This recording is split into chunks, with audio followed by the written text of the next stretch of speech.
Hey everyone, welcome back. If you're having trouble depositing checks through the Truist mobile app, here's how what to do. First of all, ensure the check is endorsed correctly and the image is clear. Good lighting is essential. Avoid shadows or glare on the check. To remove blur, make sure to wipe your camera with a soft tissue so you won't scratch your phone and make the matters worse.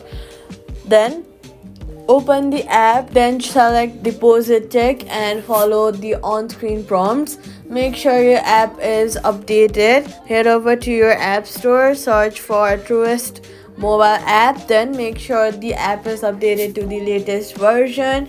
After that, check if your internet connection is stable or not. If not, try switching between Wi-Fi and mobile data, or you could also try switching to a stable Wi-Fi so your app operates smoothly. Then if deposit failed, try resetting the app or your phone. Swipe up from the bottom of your screen, find the Truest app, swipe it away, then reopen it. Following these steps ensures your check deposits go through smoothly, and that's it. Subscribe for more quick fixes.